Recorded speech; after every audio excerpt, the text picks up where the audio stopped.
Hola, bienvenidos, bienvenida. Estamos en la sexta mesa de este ciclo organizado por la Fundación Mario Benedetti, La Pluma y el Pan.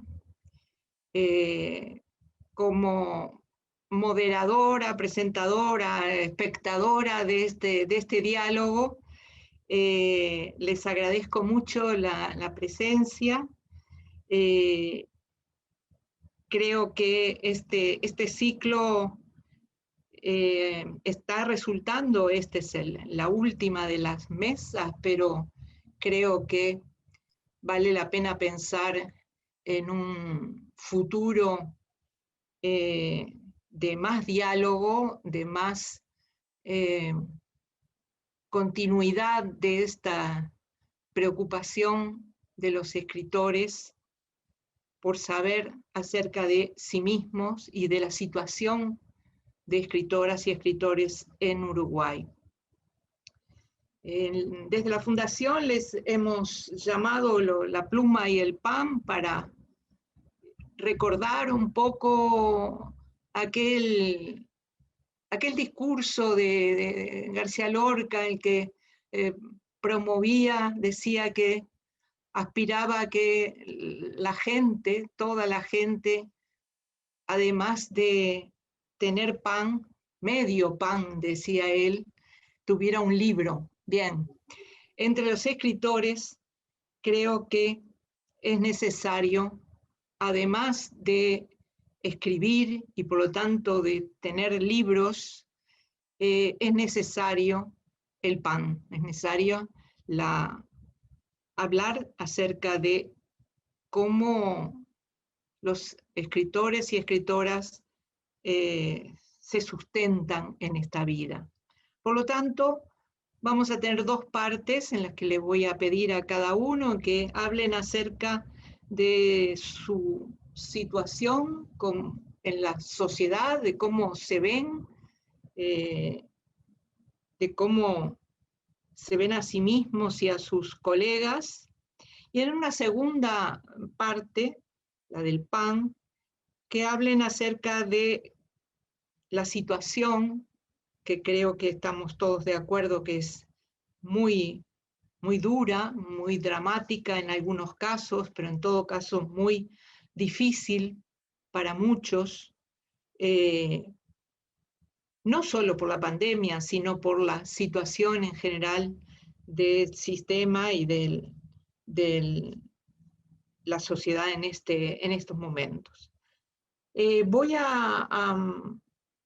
aunque todos son de sobra reconocidos, pero el protocolo dice que los presente muy brevemente por orden alfabético, y este será el orden en el que van cada uno a hablar. Rafael Courtoisie, escritor, traductor, profesor universitario, muy reconocido como profesor y como poeta, miembro correspondiente de la Real Academia Española, miembro de número de la Academia Nacional, ha obtenido importantes premios en España, México, Venezuela y en Uruguay, sin duda, el Premio Nacional de Narrativa, el Premio Nacional de Poesía. Raquel Diana, actriz, dramaturga, directora teatral, profesora de filosofía, fue integrante de Teatro El Galpón y trabajó también con otros grupos y compañías en más de 70 montajes. Ha recibido distinciones de todo tipo, como el Premio Nacional de Literatura, el Premio Onetti, los Premios Florencios, el Premio Instituto Internacional del Teatro, el Moro Soli, entre otros. Sus piezas han sido estrenadas en Uruguay y en numerosos países y por lo tanto también han sido traducidas. En lo que tiene que ver con nuestra casa, quiero recordar que está ensayando la obra Benedetti en Cabaret. Alfredo Fresia nació en Montevideo, reside en San Pablo desde 1976, es poeta, traductor, docente Enseñó letras francesas durante 44 años. Ha ejercido la crítica literaria en medios de Uruguay, Brasil y México. Su obra poética ha sido traducida en numerosas lenguas y recibió también varias distinciones: el Premio Nacional de Poesía, el Premio Bartolomé Hidalgo, el Premio Morosoli. En 2018, la Intendencia de Montevideo le otorgó el título de Ciudadano Ilustre. Valentín Trujillo nació en Maldonado, escritor, periodista, profesor de literatura e idioma español, gestor cultural. Varios libros suyos ganaron premios importantes en Uruguay. Fue parte del proyecto muy recordado Bogotá 39. Trabajó en la Dirección de Cultura de la Intendencia de Maldonado y desde marzo del 2020 es director de la Biblioteca Nacional del Uruguay. Luego de esta presentación, les voy a pedir que en este orden empiece Rafael a hablar de la situación del escritor, tal vez desde ese punto de vista simbólico del que comentábamos. Muchas gracias, Hortensia. Y bueno, un gusto estar con Alfredo, Raquel, Valentín. Desde que yo tengo memoria y en Uruguay, pero en el mundo, cuando empecé a leer qué eran los escritores, recuerdo un libro de la época del boom que se llamaba Cosas de Escritores.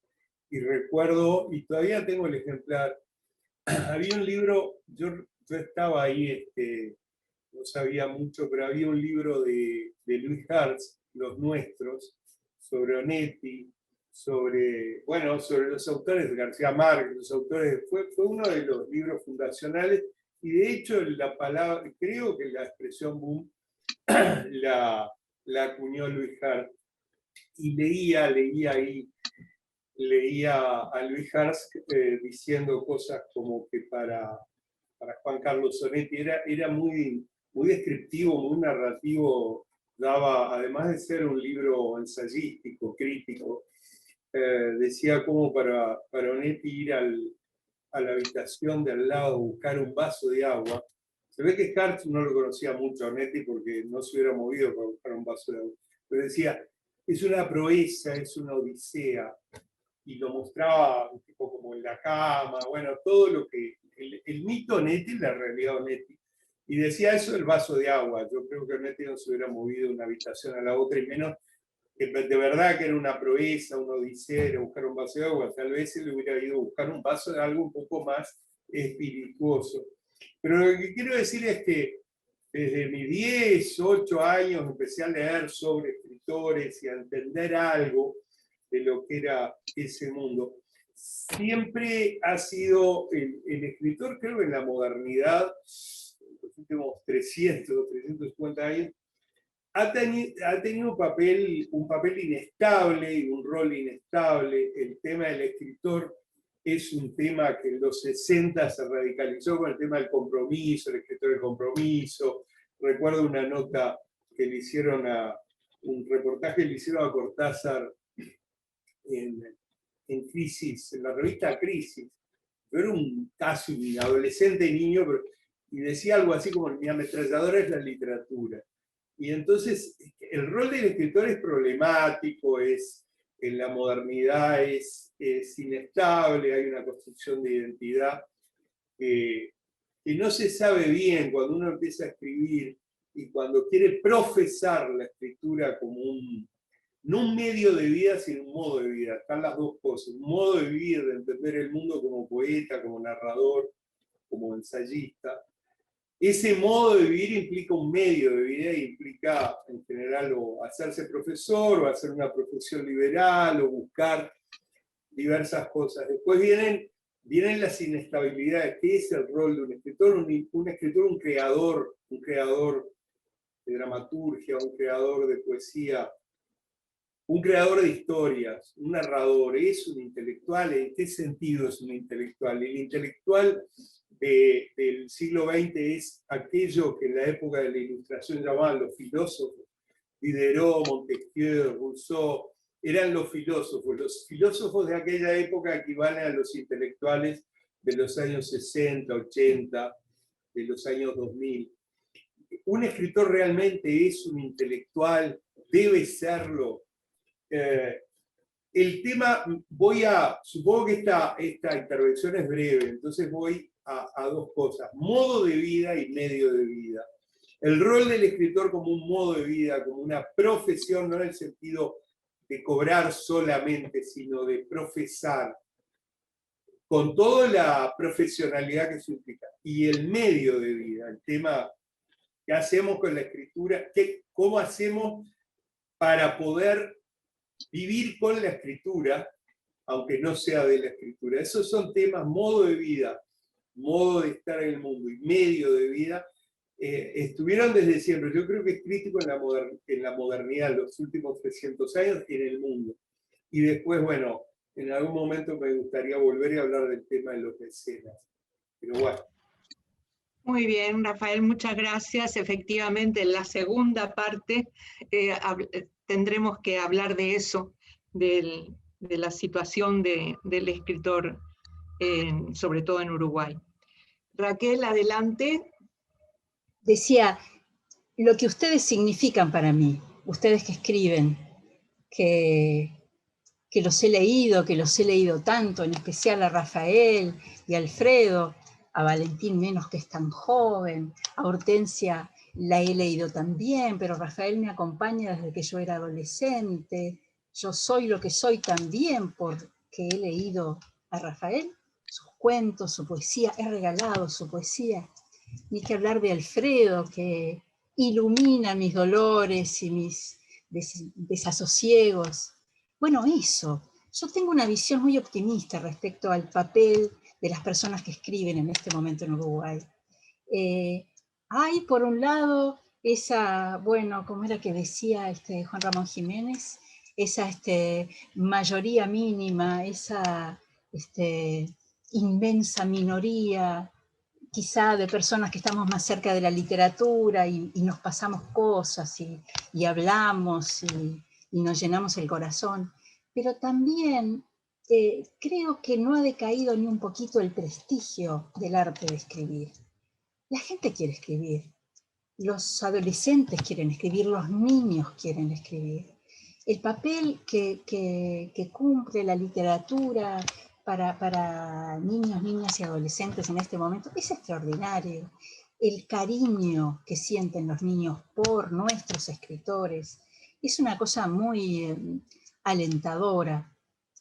Siempre pienso que los demás deberíamos hacer eso que hacen los que escriben para niños, niñas y adolescentes, que es buscar el contacto directo o buscar aquellos que son mediadores, como por ejemplo son las personas que integran el sistema educativo. Pero sigue siendo algo deseable poder escribir. Yo siento que, aunque la gente no lea, todavía si le preguntás, ¿vos lees? Sí, leo. ¿Qué libro? ¿Cuál fue el último libro que leíste? Y de repente no saben decirte porque no han leído ninguno hace muchos años. Sin embargo, sigue siendo algo valioso. Y bueno, eso creo que es un tesoro que tenemos que buscar los modos de que sea un tesoro para la sociedad, sea un tesoro mejor, sea algo sustancioso y no comida rápida, sino algo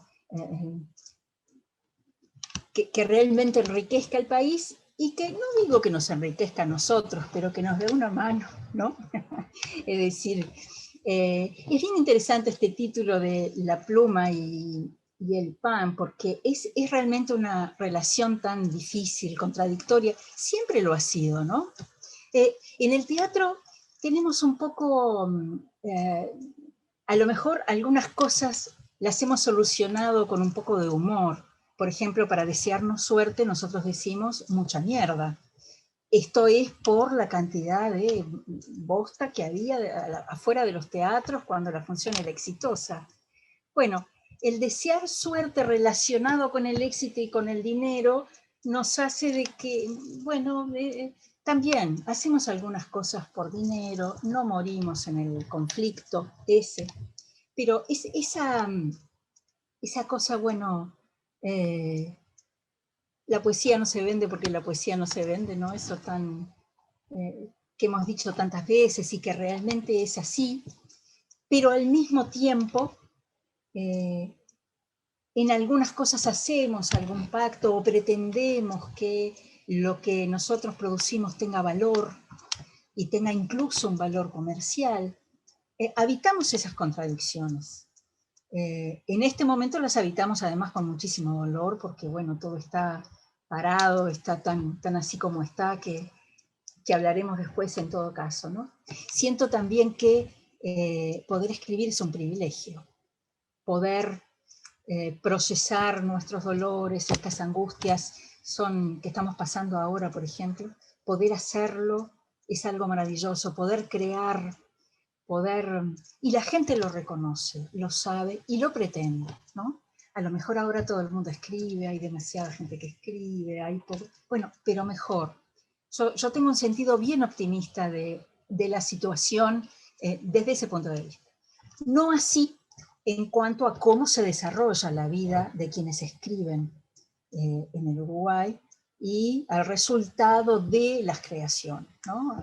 A los problemas de difusión, de reconocimiento del valor, de ayuda para que la gente tenga paz para crear, todos esos problemas que bueno, están pendientes desde hace muchos años. Y bueno, ojalá podamos proponer algunas cosas. Creo que en este sentido, este ciclo de conversaciones ha sido bien interesante para recoger cosas para proponer y que estamos a tiempo y en condiciones quizá de hacer, ¿no? Lo último que quiero decir es esta pandemia, esta situación me hizo pensar mucho en la relación entre el arte y el trabajo en este sentido, ¿no? Durante muchísimos años decíamos con mis compañeros y compañeras de creación, bueno, hay una cosa que es el trabajo y el arte, el trabajo creativo es diferente, tiene otras reglas, se hace con intermitencia, a veces hay patrón, a veces no hay patrón, a veces uno entra en el mercado, a veces no entra. Bueno, el asunto es que en este momento todo el trabajo es así. A veces en relación de dependencia, a veces no, intermitente, casi nadie vive de lo que es, piénsenlo, sino la mayoría de la gente vive primero, qué es lo que uno es, ¿no? Pero ni siquiera los profesionales, ¿no? Que se reciben, hacen posgrados, hacen doctorados, postdoctorados, buscan y a veces trabajan en otra cosa. A lo mejor tenemos la oportunidad, los y las artistas en este momento, de encontrar en los propios cambios del mundo del trabajo, en las soluciones que se van a tener que encontrar, en las nuevas legislaciones que se van a tener que hacer, una forma de que nuestro trabajo sea un trabajo reconocido como tal y con cierto tipo de remuneración. Pero esta cosa de, bueno, somos privilegiados, somos distintos en algún sentido, pero somos iguales, somos parte del asunto, gente con unos privilegios, ¿no? Con una suerte de poder tener un poco no sé, de habilidad para esta cosa tan interesante. Gracias, Raquel. Realmente los dos primeros participantes ya nos dan mucho para hablar luego, que podemos dialogar. Por suerte están siendo muy atentos con los minutos que tienen, así que vamos a tener tiempo para discutir en el mejor sentido de la palabra estas cosas. Adelante, Alfredo, con tu opinión. Hola, bueno, primero gracias a ti, a la Fundación Mario Benedetti, que nos da la ocasión de poder charlar entre nosotros y con el público que pueda vernos. Yo vi todos los programas, excepto el último que no tuve la ocasión, pero lo veré porque los vi todos en diferido. Y había efectivamente ese doble discurso. Había los discursos autorreferidos, que son los que a mí personalmente más me interesan, experiencias individuales. Y estaba el lado que supongo que será el segundo, el lado de los proyectos, las perspectivas que nos esperan. En este momento, que es el momento del autorreferido, yo pienso que todo poeta tiene que disentir. Escribir es disentir. Sin disensión vas a escribir lo ya escrito, una poesía, bueno, pues manida, lugares comunes, siendo que cuando uno disiente frente al mundo, y naturalmente frente a la página, algo nuevo puede surgir, y tal vez ahí sí haya una expresión tanto individual como de un estado social de un momento determinado. Todo esto dicho en mi situación, que es muy peculiar, para no decir casi anómala, que es la de vivir fuera de fronteras, aunque sea en un país limítrofe, y ser un poeta uruguayo, profundamente uruguayo. Yo convivo con esa especie de oxímoron. Quien se va, y eso vos, Hortensia, lo sabés, quien se va tiene dos opciones. Una es identificarse a un mundo, principalmente cuando hay un cambio de idiomas, y asumir otro idioma, digo otra identidad, digo otro idioma, existen casos. Aquel argentino Bianciotti, Héctor Bianciotti, en Francia es muy conocido bajo el nombre Héctor Bianciotti. El Bianciotti es un argentino que se fue y empezó a escribir en francés. Yo he escrito en portugués prosa, poesía no. No, la poesía viene como la leche materna. Tiene que ser en lengua española. Diré más, tiene que ser en lengua uruguaya. Lo que es un problema importante para gente que se va a países a veces vecinos también, tipo México, vecinos, digo, bueno, de lengua española, porque claro, sí, realmente se escribe con un matiz que va más para lo uruguayo o más para lo local. En mi caso, las cosas son claras, he sido siempre un poeta uruguayo, me siento uruguayo, ni se habla, y soy muy gentilmente recibido por los poetas locales, me han puesto inclusive en antologías de poesía brasileña, tengo todo el agradecimiento del mundo, pero no es mi caso. Soy definitivamente un poeta uruguayo que por principio disiente, por idioma disiente, por su modo de vivir disiente, hasta por su sexualidad disiente. Creo que estoy en ese sentido en una situación privilegiada, un poco como decía Diana, la situación privilegiada de estar del otro lado de la película, de estar del otro lado del versant, de la parte del mundo que no es estrictamente aquella a la que me dirijo. Físicamente yo te decía, un pie allá y un pie acá. Naturalmente, es bien verdad, es cierto que yo viajé mucho, toda mi vida pasé dos momentos del año en Uruguay, desde el año 85. Paré de venir ahora de ir a Uruguay por la pandemia. Entonces, claro, yo entiendo. Mi opción por esa especie de uruguayés, inclusive en lo poético, y en la disensión que eso supone respecto al medio social en el que vivo, viene por ese lado, el lado de una distancia, un recular, establecer un espacio neutro a partir del cual yo elijo a quién dirigir.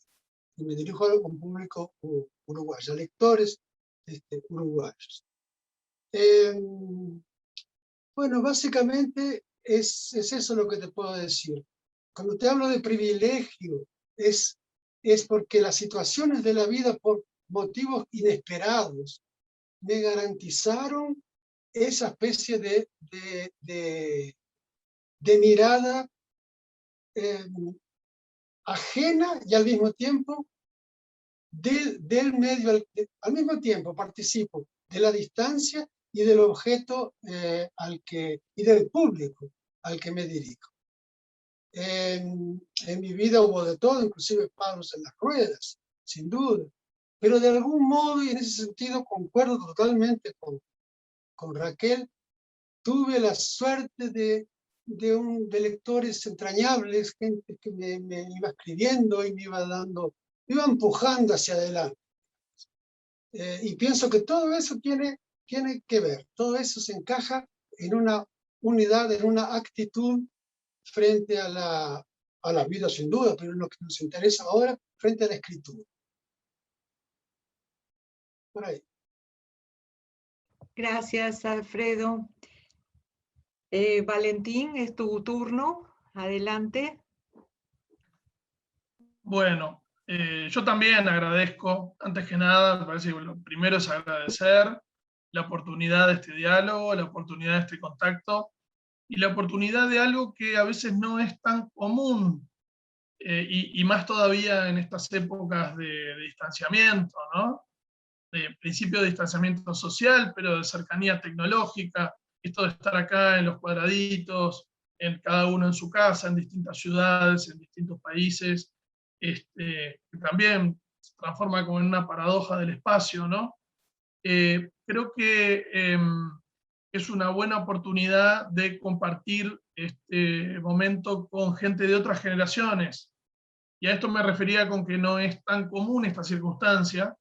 Por eso la celebro y por eso me gusta participar con otra gente que nació en otras épocas, en otros contextos, y que obviamente conformó su estatus como persona, como ser humano, como artista, como escritor, y que obviamente tiene experiencias diferentes a la mía. Yo, Raquel, agradezco tu piropo de la juventud, tampoco soy tan joven, tengo 41 años, voy a cumplir 42, y en cualquier lugar del mundo, salvo el Uruguay, eso no es una persona tan joven.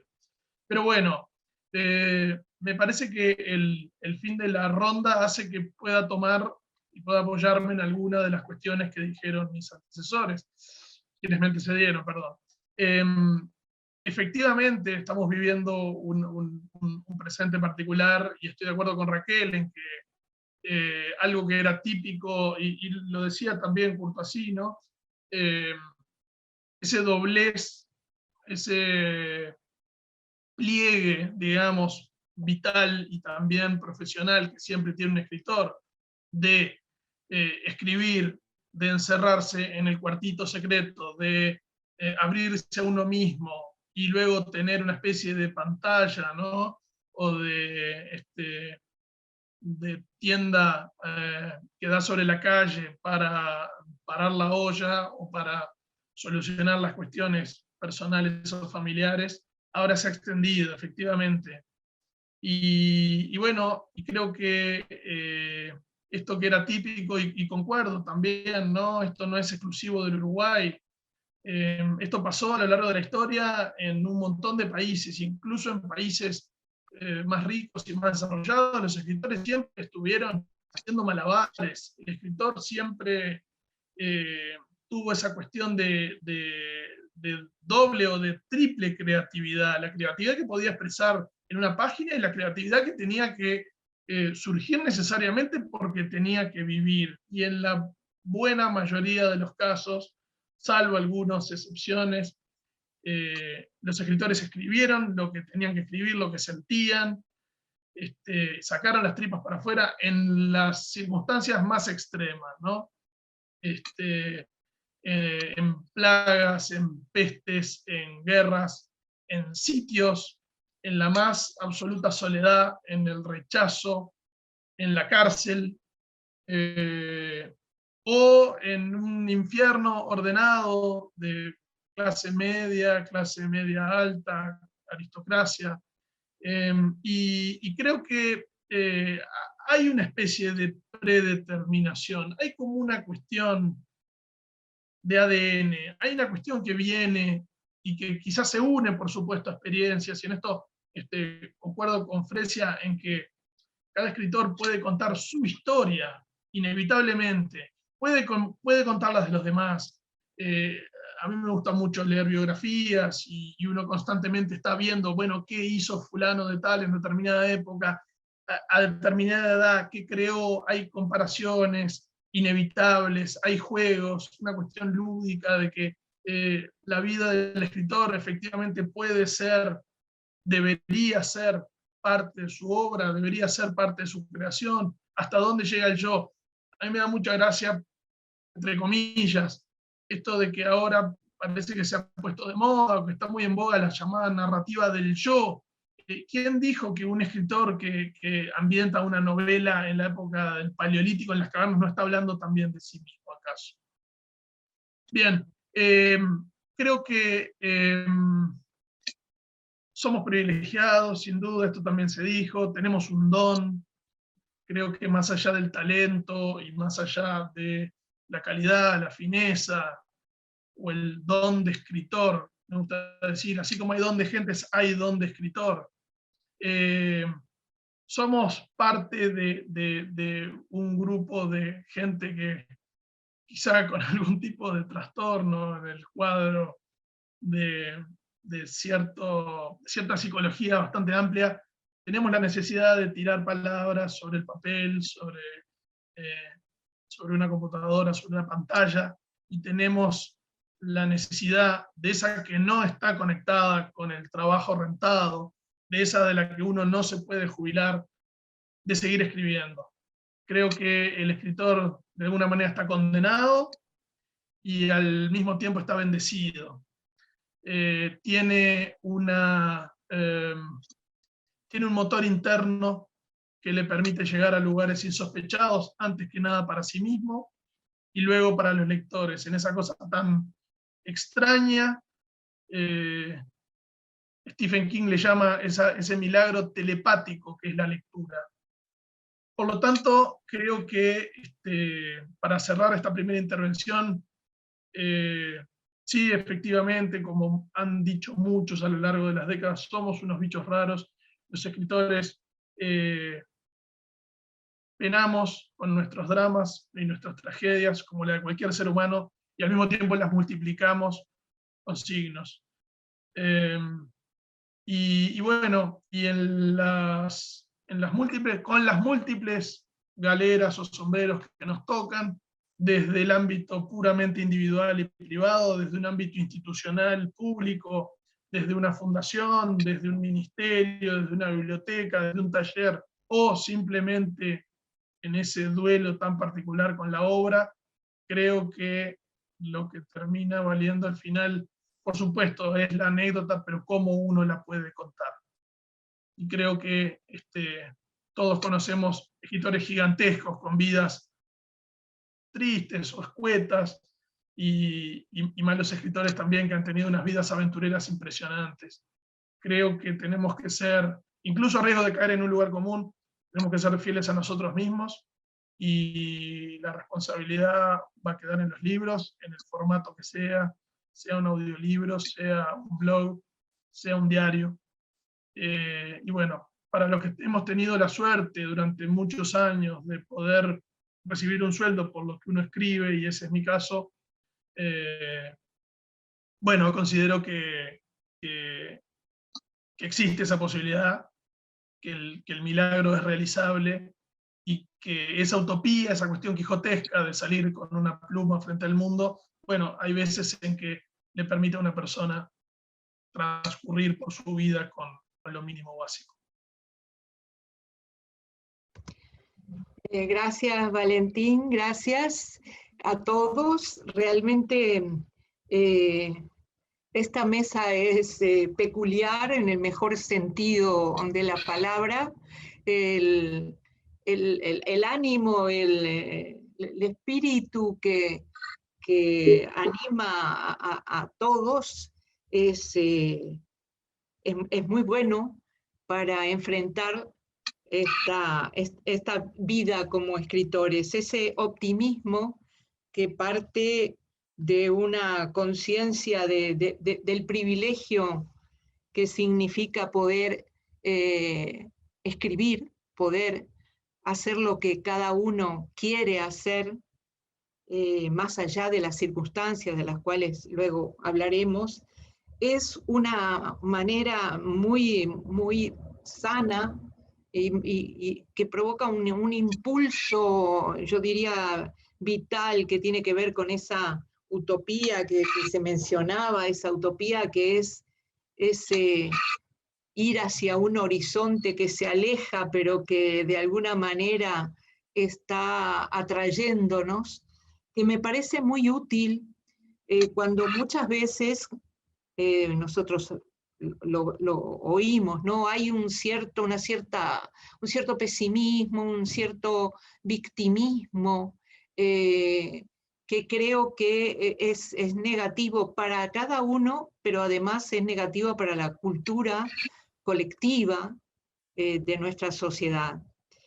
Ahora bien, ahora pasamos a la otra parte que creo que no puede ser tan luminosa, porque todos tenemos ejemplos de una situación complicada para muchos escritores, escritores que no son considerados trabajadores del arte, escritores que pasan por malos momentos a lo largo de su vida y sobre todo en la vejez, y es posible que cada uno tenga algo que decir de cómo se puede avanzar en ese camino hacia una mejoría, diríamos, hacia una mejor situación de cada uno y de todos, ¿no? Como algo colectivo. Así que los invito a empezar nuevamente la ronda para hablar del pan. Rafael, es tu turno. Bueno, sí, es la parte más acuciante siempre. Yo decía hoy que hay un modo de ser escritor y hay un medio, y tiene que ver con profesar y con vivir de... a uno siempre le pueden preguntar en notas, en reportajes, es una pregunta muy incómoda porque es una pregunta también muy exitista en el sentido de salida, de salir de sentido mercantil, comercial. ¿Vivís de la literatura? Cosa que es una pregunta que en Uruguay es como muy, parece una broma.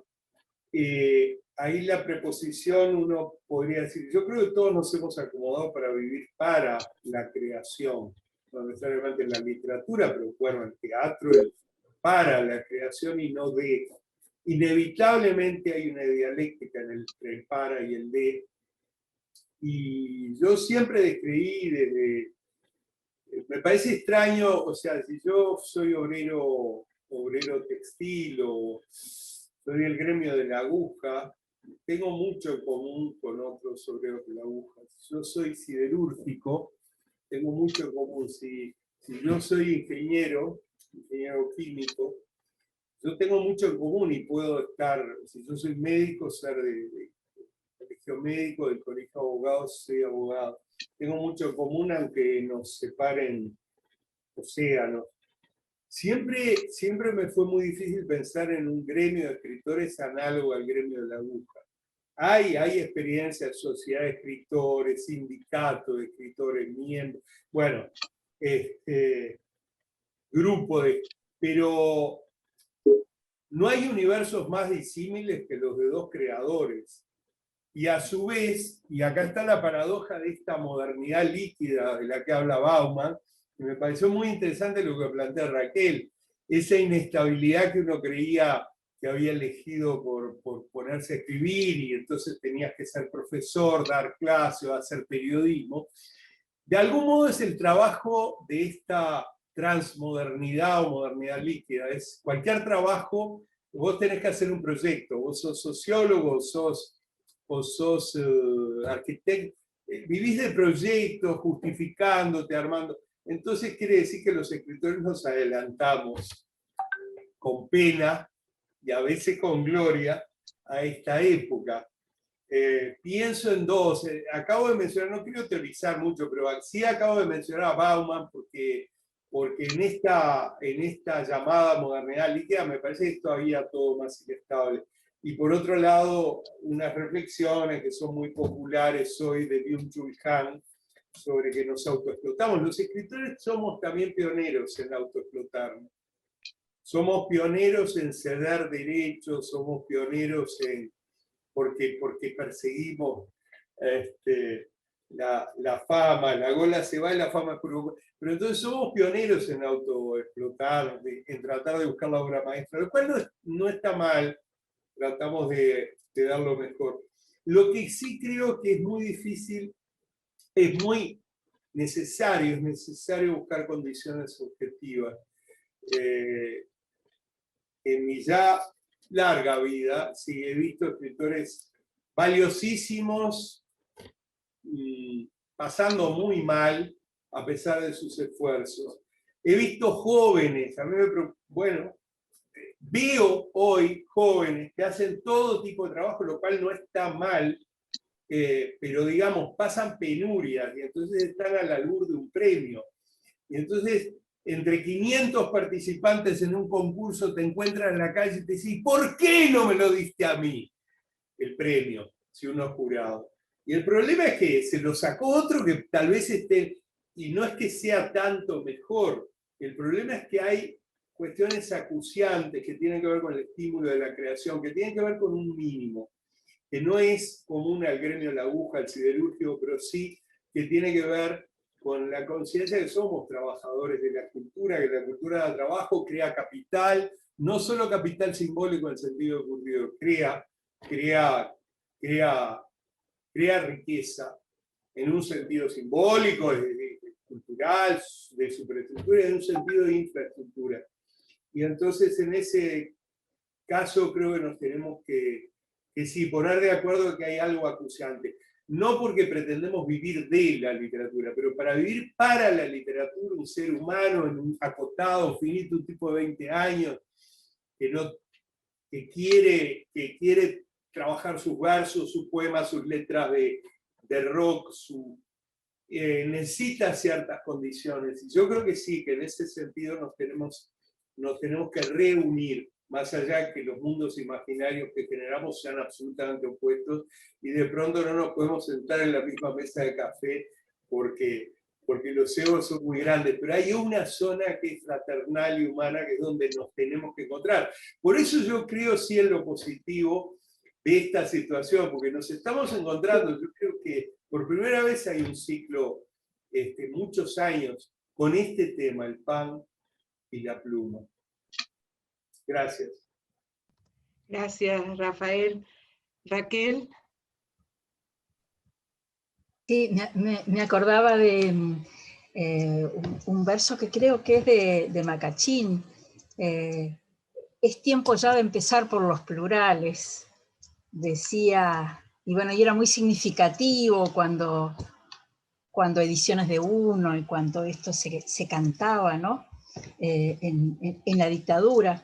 Y pensaba, a lo mejor, porque Rafael decía, bueno, los sindicatos que tienen que ver con los fabriles, que tienen que ver con ciertas profesiones, a lo mejor pretendimos unos modos de reunión un poco, no sé, un poco demasiado estructurados, y quizá un nuevo modo que tiene que ver también con esta con este impulso maravilloso que están dando las mujeres y el feminismo al pensamiento y a la vida, ¿no? A lo mejor hay que hacer varios colectivos, un poco más lábiles, un poco más inestables, para ir encontrando algunas soluciones, porque sí, es tiempo de empezar por los plurales, decía Magachín, porque realmente la situación, y me parece, y quiero decirlo por lo menos, expresar la solidaridad y el abrazo con muchísimos, con todos y todas, pero con muchísimas personas que tienen que ver con la escritura y que están pasando hambre. Sí, están pasando hambre. No tienen ningún ingreso, que están realmente con problemas tremendos, ¿no? Y uno dice, bueno, la pluma y el pan, la pluma y el libro, decía Hortensia, trayendo a Federico, también para los escritores y las escritoras, ¿no? Pan y libros, y posibilidades de tener un poco de paz, y de crear, y de formarse, y de tomar contacto con el mundo de la creación. Pensaba, bueno, es momento, hay que encontrar la forma rápidamente de que los escritores y las escritoras se incorporen al estatuto del artista, que es una ley que tiene problemas, bueno, pero es la que tenemos, y buscar alguna forma de aportar a la seguridad social, tomando en cuenta además experiencias que hay en otros países, que toman en cuenta la intermitencia. En Uruguay está también el monotributo. A lo mejor hay que hacer un monotributo artístico. Esto hay en otros países también. Encontrar como modos, a ver, también no sé, yo creo que ya lo sabía y siempre luché por eso, pero nos hemos dado cuenta del papel que tiene el Estado, ¿no? En estos momentos, y el poder recurrir al seguro de paro de vez en cuando, el tener alguna clase de respaldo, bueno, aportar para la jubilación. Hay que encontrar los mecanismos. Yo creo que hay experiencias en el mundo que hay que pensarlo, y también dejar de lado esto que bien dice Rafael, uno vive de, vive para. Bueno, sí, hasta por ahí, porque también esto de vivir como en un acto de consagración, ¿no? Con el arte, y muchas veces considerar hasta pecaminoso que nos paguen, o tener cierta culpa por el éxito. Bueno, son cosas que tenemos que ir rompiendo, tenemos que vivir, tenemos que encontrar. Y me parece, si pensamos en otros sectores de la sociedad, en todos, prácticamente en toda la economía del Uruguay, hay subsidios, y hay estímulos, y hay desestímulos, y hay premios, y hay...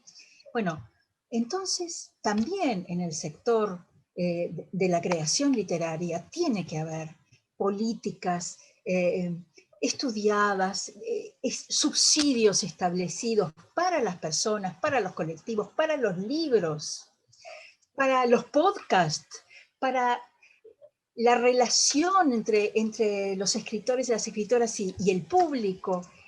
Acciones concretas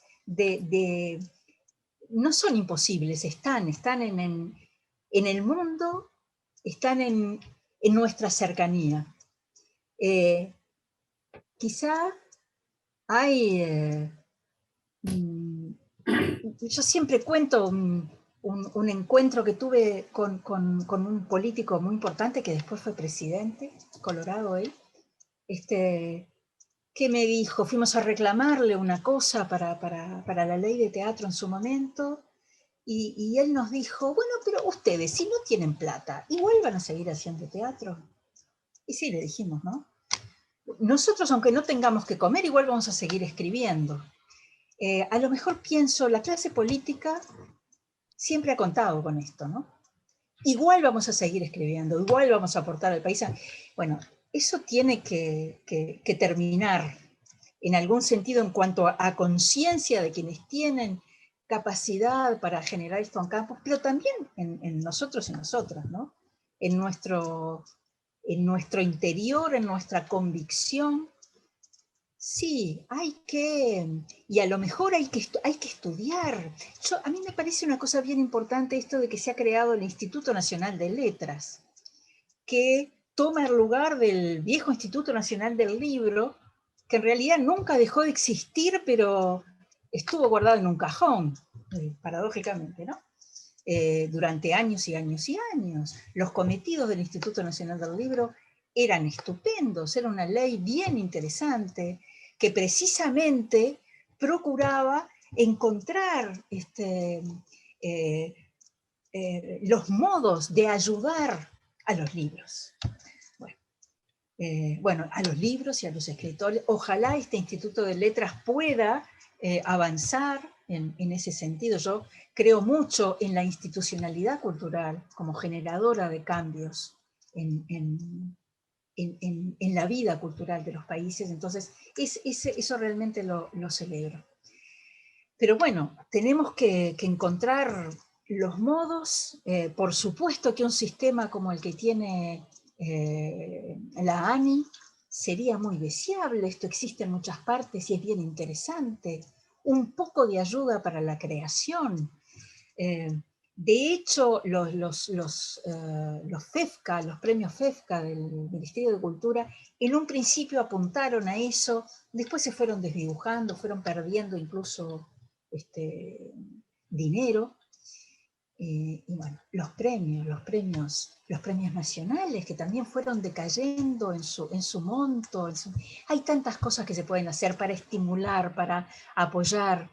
Y nosotros y nosotras también pensar, reivindicar, juntarnos de a todos o de a partes, para siempre o de a ratos, pero bueno, tener un sentido como de movimiento no solo de mover, sino de conjunto que va hacia algún lado. Lo último, ¿no? El Ceibal, las bibliotecas, un libro por niño, nacen 45.000 niños, ¿cuántos nacen en Uruguay? Poquísimos. Bueno, al nacer, tantas cosas, comprar libros, no sé, pasan los años y uno dice, bueno, estas cosas que ayudarían, que alentarían, y bueno, ¿por qué? ¿Por qué demora tanto, no? Así que bueno, como verás, Hortensia, ahora estoy bastante más triste con este asunto. Así es, pero has dicho una palabra clave que estuvo en el origen de este ciclo, que es acciones, acciones. Es decir, es interesante que los escritores se expresen y se oigan para pasar luego a la acción, para proponer o para oír a otra gente que puede aconsejar, asesorar, ser humilde y pensar en lo que hacen otros y copiar lo que hacen otros países y adecuarlos a lo que puede ser el nuestro. En fin, esperemos que de aquí salgan acciones. Bueno, y le paso la palabra a Alfredo. Adelante. Bueno, debo confesar que Raquel me hechiza, pero eso hace mucho tiempo. Desde que nos encontramos en Punta del Este, ella me hechiza. Estaba ahora oyendo la dulzura con la que busca proyectos, soluciones, y yo por mi lado que vengo con el pie de plomo de decir, bueno, sí, pero en mi caso yo vivo fuera de fronteras, ¿a qué puerta voy a golpear? ¿Qué jubilación me van a dar a mí? Sobre todo que quien se va en el Uruguay, quien se va pierde, entra en un limbo. Yo he tenido suerte en eso, pero hay como una especie de limbo en el que el creador, el poeta, en el caso, vive y no es demasiado conocido. Pero aún en mi caso, si yo fuera a Uruguay o fuera al consulado a decir yo quiero una ayuda material, me dirían que quién es usted, porque ellos no tienen la menor idea quién puedo ser yo. Somos realmente, yo soy una situación anómala ambulante.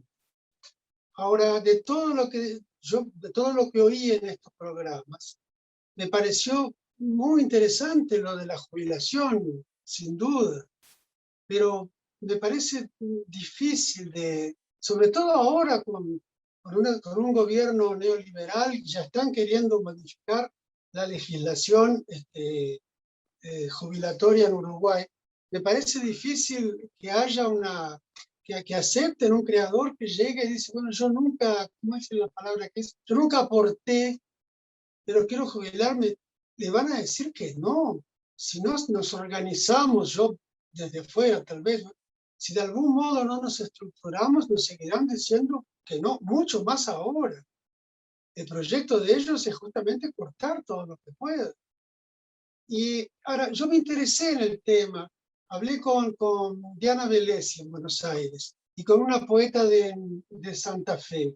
Ellos tienen todo un sistema de premios por los cuales te pagan el resto de tu vida un salario.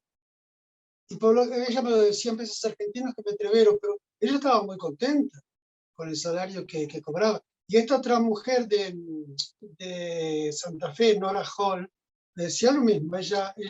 Ella ganó un premio cuyo contenido era pagar vitalicio, un salario vitalicio. En fin, esa es una idea que yo les puedo mencionar. Después yo pienso que los departamentos, por ejemplo, como ocurre más en México, me parece, cada departamento debería tener organizaciones que promovieran talleres, concursos, no es concurso la palabra, no sé cómo se llama, esos encuentros en que se le da un premio a alguien, pero un premio material, porque en general en Uruguay los premios son muy bonitos, pero no son, excepto los del MEC, que tampoco es nada muy extraordinario, pero los otros son más bien ad gloriam. Ahora, entonces yo pienso en eso. Me sorprende que cada departamento no tenga estructuras internas en que se pueda ofrecer becas. Yo pienso que un departamento, y sobre todo puede haber dos departamentos más pobres, como Flores y no sé, algún otro más pobre, que se junten para, por ejemplo, te decía, ofrecer becas, residencias. A mí me encantaría que me invitaran a ir a un lugar del interior por 6 meses para escribir. Sería un privilegio. Pero además que pagando, obviamente, ¿no? Hay que pagar. Llegamos al punto que a veces a quien vive en el exterior te invitan por si por casualidad estás en Montevideo porque no te pagan el pasaje. Bueno, en mi caso, yo que no tengo puerta en la cual golpear, siempre quien me invita sabe que tiene que pagarme el pasaje. Y yo sé que el MEC paga, no eso existe y está muy bien. Y debe existir más. Muchos más encuentros, muchas más becas, muchas más modos, talleres. Pagar para que, por ejemplo, conozco gente que va y hace talleres en la escuela primaria. Me parece interesantísimo. Las escuelas primarias son muy importantes, me parece. Y ni se habla de las escuelas, los liceos, donde un escritor, ya con una historia, con una sólida formación, uno va aprendiendo de la vida, vaya a un liceo y cuente. Ya con contar la vida es algo que debe ser maravilloso para quienes proyectan. Y hacer un taller de escritura y que eso sea pago. Yo veo que el Uruguay es muy tímido. Yo creo que existe una cultura uruguaya, cultural. Existe un programa cultural que es por la negativa, no hacer nada. Es el neoliberalismo avant la lettre, siempre existió. No te dan un premio que es solamente simbólico, esas estatuillas que uno recibe con mucho cariño, y que yo agradezco mucho, pero no existe como los ejemplos que te daba en Argentina. En México existe eso. Hay concursos todo el tiempo y son muy bien pagos, lo pagan bien.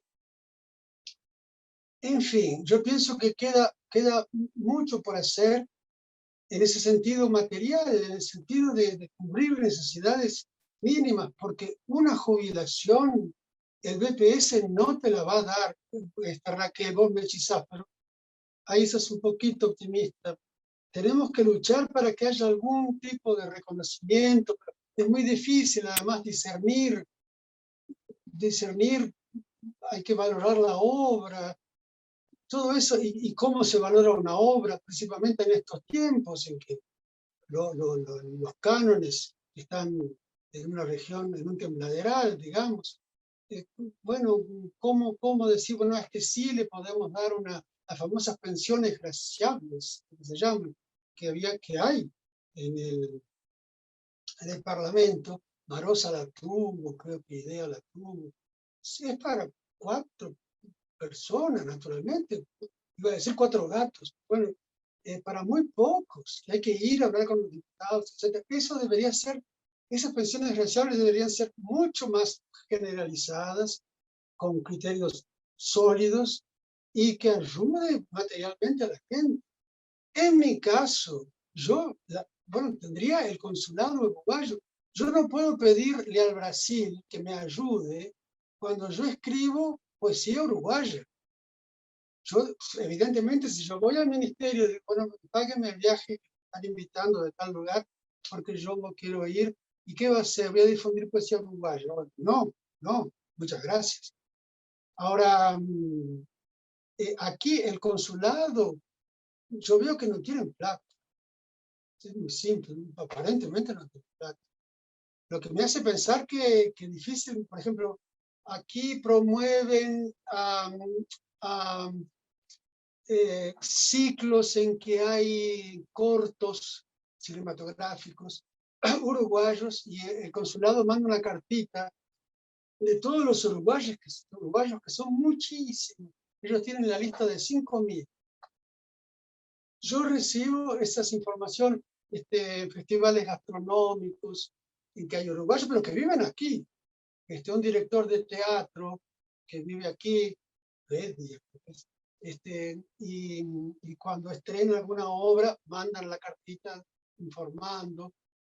Yo mirá, un escritor que hayan traído para, no sé, claro, una charla, el único caso que yo conozco, hace unos años, un cuentista, me olvido, no, Lopetegui, lo trajeron, habló, no me acuerdo sobre qué, Juana de Barburú, Quiroga, una cosa así, pues, y fue. Bueno, ya fue algo. Ojalá pudieran hacer mucho más. Bueno, en fin, son ideas muchas que habría que coser, que habría que realmente organizar, tejer, y creo que este ciclo sirvió para eso.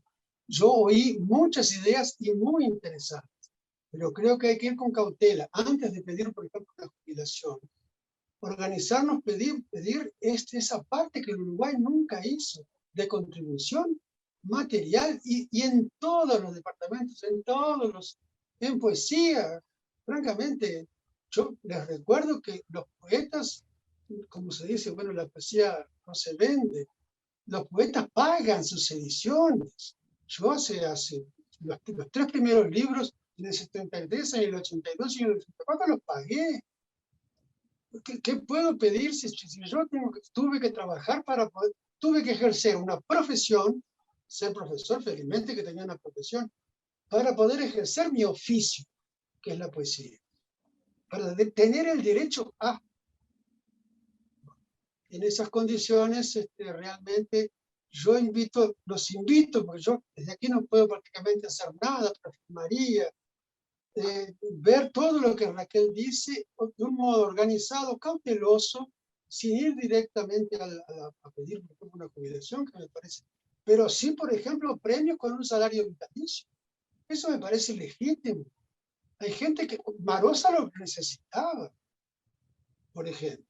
Yo tengo una jubilación de la que vivo, bueno, pero naturalmente es escasa. Me encantaría que me pagaran otra jubilación por mi oficio, el oficio de poesía que yo ejercí durante 50 años. Y no por un privilegio, digo, son cosas merecidas. Mucha gente la merece. Estoy hablando de 2 cosas: gente que llega a cierta edad y tiene una obra detrás, y gente joven, que tiene que trabajar, son profesores, periodistas, tienen talleres, a veces son obreros. Yo me acuerdo de un narrador en Montevideo que era guarda de ómnibus.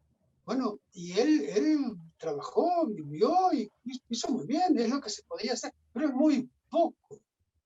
Eso es lo que yo le pediría a la sociedad uruguaya, que reflexione sobre garantizar las condiciones materiales de los artistas, que es nuestro tema. Así es, Alfredo. Pero debo decirte que siento que eres un privilegiado. Sí, Tú tuviste que pagarte tus 3 primeros libros. sí, también, El famoso Mario Benedetti tuvo que pagarse sus 7 primeros libros. pero en la historia uruguaya, Delmira Eres- Agustina pagó sus libros, era rico, bárbaro. Pero debería haber cambiado. Debería haber cambiado el tiempo. Exactamente igual como en los tiempos de una pequeña oligarquía en la provincia de Montevideo, eran 4 escritores que pagaban sus ediciones. No, claro, las cosas han cambiado también en el sentido que las ediciones son más baratas. Hay realmente el espacio, que yo invito a los jóvenes, principalmente a los jóvenes que nos estén oyendo, que recordar que siempre pueden hacer ediciones personales. Las ediciones de los poetas son de 300 ejemplares en Uruguay, jamás no se venden. En esas condiciones un poeta puede decir, bueno, yo voy a imprimir mi poemario, por ejemplo, bien hecho en un ordenador, con los ganchitos, con una cosa bien hecha y prolija, y lo entrega a los lectores que suelen ser sus amigos. Y un libro siempre supone 2 o 3 personas que lo van a leer, lo cual es un comienzo. Se Pero hace, es todo sí. muy, muy precario. Creo que se hace. Bueno, gracias, Alfredo. Paso la palabra a Valentina ahora. Sí, yo estuve escuchando atentamente todas las participaciones y creo que hay un montón de ideas que se vienen manejando hace tiempo, hay otras que son más originales, con algunas estoy muy de acuerdo, pero creo que hay unos juicios un tanto injustos, porque si caemos en clichés que a veces tienen un significado un tanto vacuo, creo que no somos realistas con lo que sucede en la realidad, valga la redundancia. Buena parte de los escritores uruguayos hoy tienen un montón de contención sociales por los otros trabajos docentes. Por supuesto que hay otros que no, por supuesto que hay otros que pueden estar perfectamente, bueno, es una forma muy extraña de decirlo, no es perfectamente, hay un montón de gente que está pasando objetivamente mal. La pandemia viene a superponerse a un panorama cultural que también venía golpeado. Pero a pesar de esto, yo creo que el Estado uruguayo desde hace tiempo, por lo menos desde la década del 20 y luego muy fuertemente promovió 30, a través de gente como Eduardo Víctor Aedo, por ejemplo, que le dieron un peso a la cultura más potente a nivel estatal. Y desde entonces, desde el terrismo para acá, digamos, ese peso ha estado sostenido en múltiples proyectos. Podemos no estar de acuerdo si fueron suficientes, si no fueron suficientes. Yo creo que en muchos sentidos no fueron suficientes. Yo provengo de una familia que esto lo conozco de primera mano. Mi padre fue artista plástico, no era montevideano.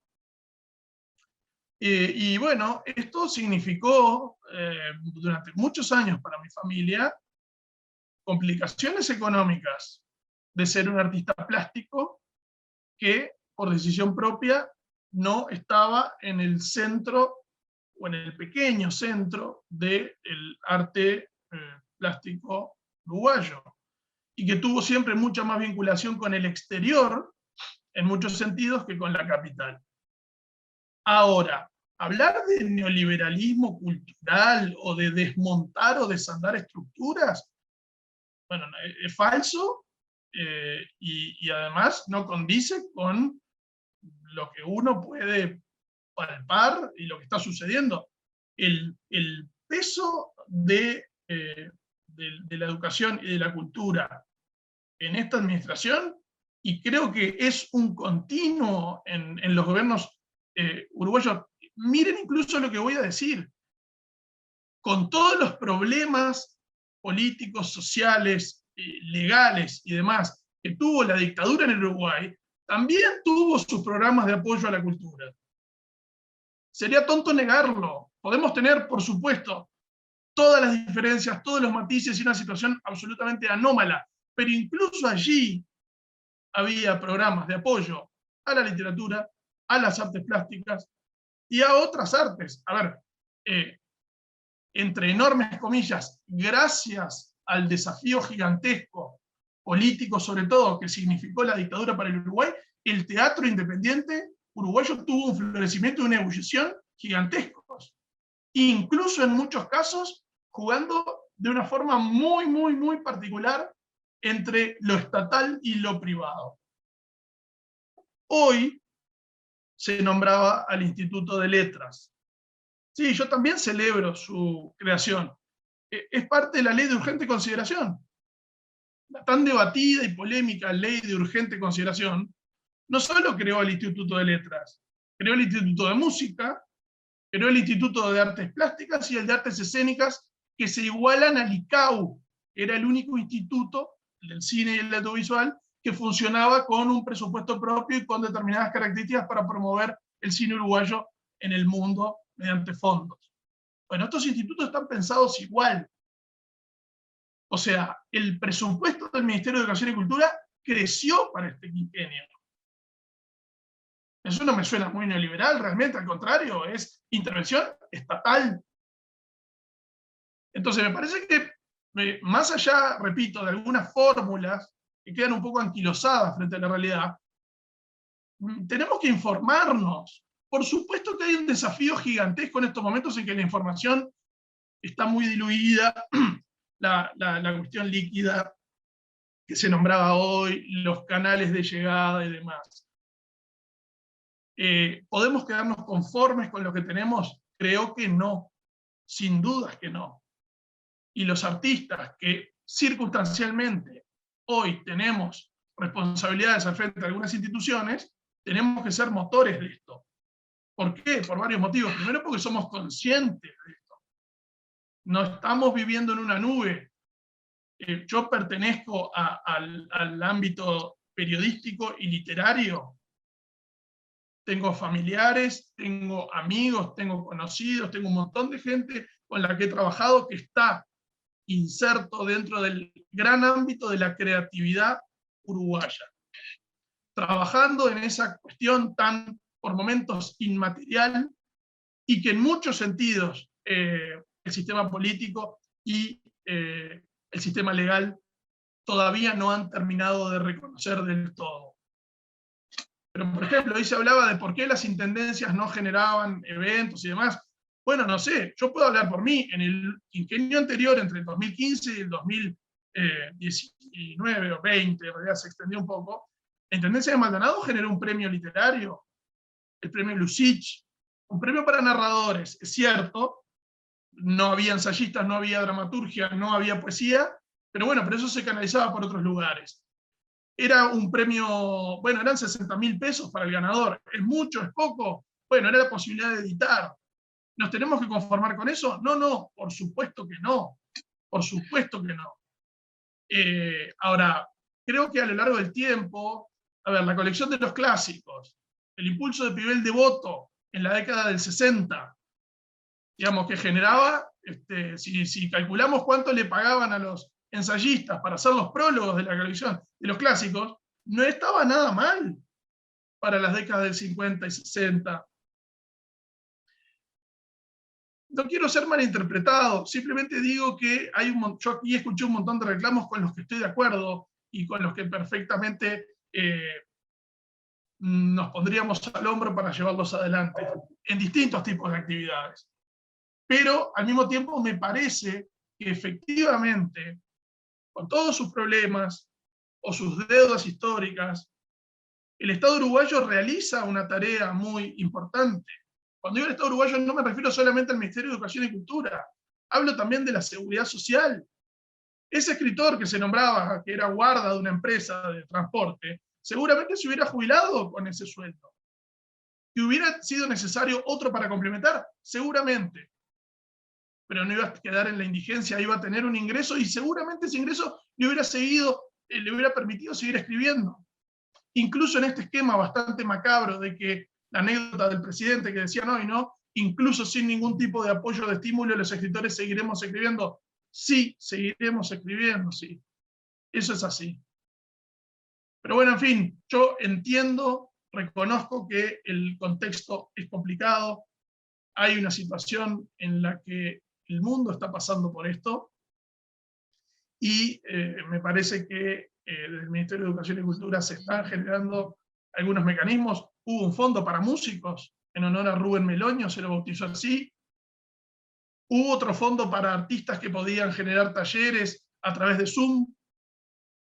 Se intentó generar los fondos concursables, en los que se aumentó la cantidad de premios otorgados. Los FEFCA siguen existiendo. Yo no veo ningún desmontaje ahí. Me parece que las administraciones suman, porque siguen siendo, porque el Ministerio de Educación y Cultura es uno desde hace tiempo y va a seguir siéndolo dentro de 5, dentro de 10 o dentro de 15 años. Sin duda yo estoy de acuerdo en que debería haber un estímulo, y de hecho hay un proyecto de ley. Lo había presentado Luis Alberto Heber en el quinquenio pasado, para que los artistas que nunca habían aportado tuvieran una posibilidad de jubilación genérica. En fin, creo que esto no es justificación, no es abrir el paraguas, es reconocer las dificultades y al mismo tiempo es reconocer lo que se hizo antes, lo que se hizo en distintas décadas, lo que se hizo en distintas administraciones y lo que se pretende hacer ahora.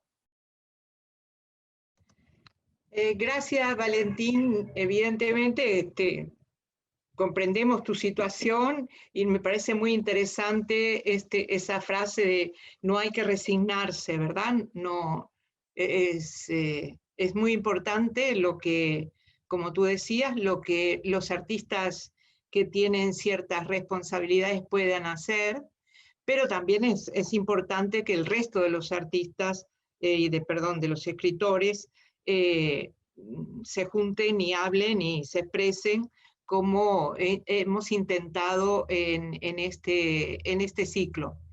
Hemos pasado ya la hora que teníamos asignado. Es interesante tal vez oír todas las mesas y lo que cada uno ha propuesto, y esperemos desde la Fundación Mario Benedetti queremos continuar con estos diálogos, no solo entre escritores, sino tal vez oyendo a otra gente que pueda, digamos, ayudarnos en estas reflexiones. Así que muchas gracias a todos, muchas gracias a los 4 amigos admirados y queridos que hoy participaron, y nos seguiremos viendo. Así que hasta muy pronto. Muchas gracias y saludos para todos. Gracias. Un abrazo. Chao.